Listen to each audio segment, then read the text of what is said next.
Let's talk a little bit about staying in. I'm going to kind of wrap this up with, some of the ideas of staying in a market. And one of the things that we kind of felt like told you that, hey, this is a market that maybe you want to slow your selling down.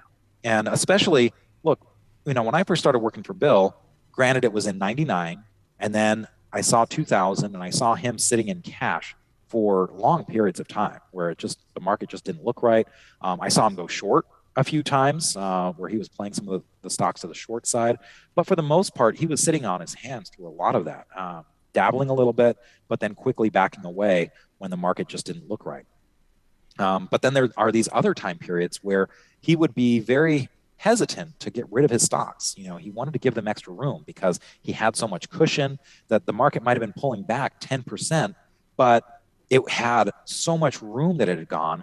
Given the context of where it had been, the correction seemed within reason, and sometimes it wasn't even getting below the 50-day moving average line, or it would get below the 50-day moving average line and come right back. So we kind of came up with some rules that told us, hey, this might be something that's a little bit special, and we might want to just hold on for longer wherever we can, especially our leaders, be a little bit slow to sell and maybe be a little bit slower to go 100% in cash. And a couple things that we looked at: 21-day moving average, and we use the exponential 21-day moving average line above the 50-day moving average line. We like to see it at least above there for a few days. Sometimes if you just allow for one day, you can get some noise as it goes back and forth. So we wanted to see like at least 5 days. We wanted to see the price of the index trending above the 21-day moving average line. And we also wanted to see that 50-day moving average line having turned into an uptrend. This was something that Charles Harris kind of added because it's something that he was looking at for some of his stocks and indexes.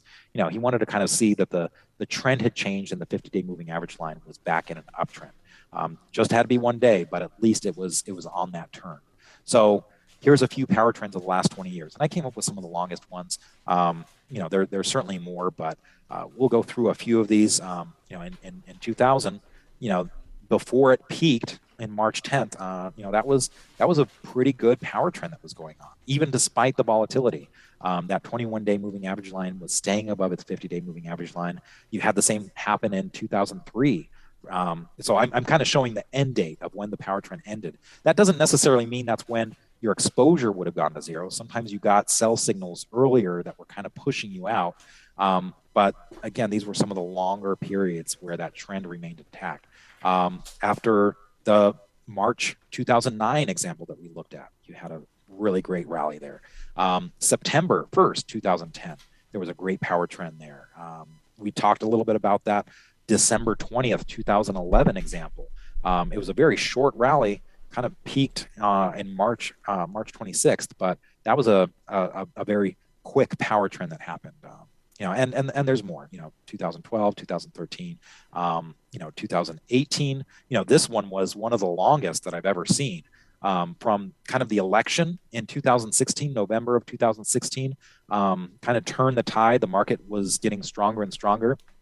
And that was that really low volatility period through much of 2017, where you didn't have the S&P 500 correct more than 3.4%. So that was a very long period. And we've seen some long periods, even more recently. Before COVID hit, going up into February, we were in a pretty decent power trend during that. And then it got really kind of extended. And then, of course, the COVID news came out. September 2020, from April or May of 2020, after the follow-through day, we had some really strong action going on. And then even in 2021, after the market kind of settled down after September and October of 2020, and then we had Vaccine Day in November, the election in 2020, the presidential election in 2020, you did have another power trend. So we'll take a look at some of these and just kind of show you what it looks like.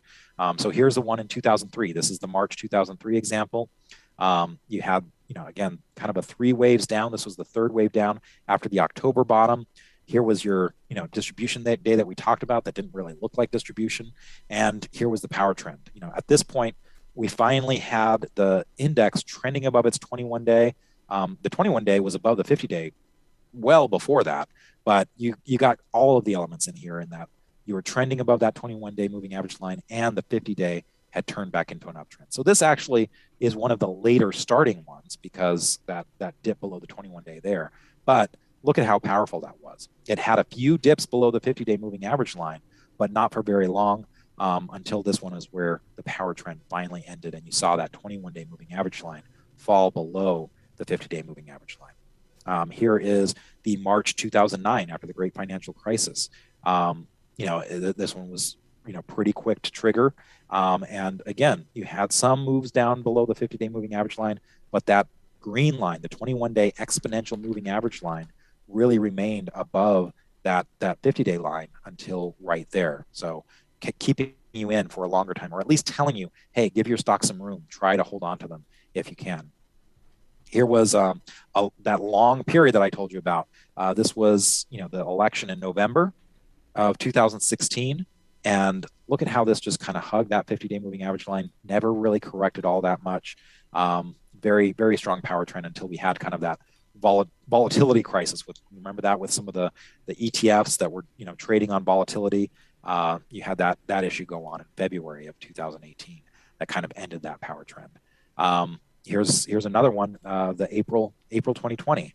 As I mentioned, there was kind of this negative action here. This was actually a distribution day shortly after, but remember we had the S&P 500 that did have its follow-through day earlier. It just wasn't in the right position for the Nasdaq, or maybe the volume wasn't there, but you did have it on the S&P 500 and the power trend. It did start a little bit later on the Nasdaq. Again, once you had that 50-day moving average line, that was kind of one of the final things it was waiting for. But that was pretty powerful there. What I wanted to show a few examples of some of the stocks, because again, one of the things that we have been struggling with lately is that there weren't many stocks to be buying. I mean, yes, you had some setups in the utilities and in the food, confectionery, and packaged food, and the meats, and a lot of these defensive areas. Now, certainly, you had earlier in the year a lot of the commodities setting up, and again, that was a little weird, right? Because you have the indexes going down, but this whole area of the market that was really coming on strong. But then eventually those started, getting the rug pulled out from under them. We saw a lot of those commodities, oil and gas, coal, the copper, really struggling, especially as recessionary fears, started taking hold and shutdowns in China and everything like that. So now we're kind of stuck with, not very many things setting up as we typically see. And that's very unlike what we saw after the COVID crash. That was something that was pretty remarkable, is once you had that follow-through day on the indexes, again, April 2nd for the S&P 500, April 6th for the NASDAQ composite. Look at this chart of NVIDIA. It's like a perfect cup with handle. And the follow-through day happens right as it's finishing its handle. Here's Microsoft that was finishing a double bottom. It was coming up on the right-hand side.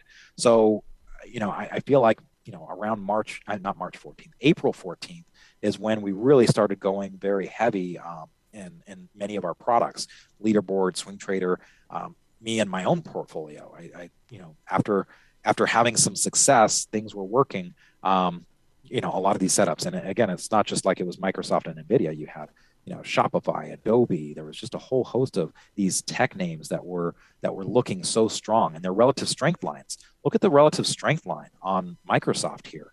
It was soaring. So again, something special was happening with these, and it wasn't like it was the defensive stocks that you would expect if people were really truly, going to be hiding in their bunker, during COVID. You would have expected a very different animal there. Now, granted, some of this was the work from home.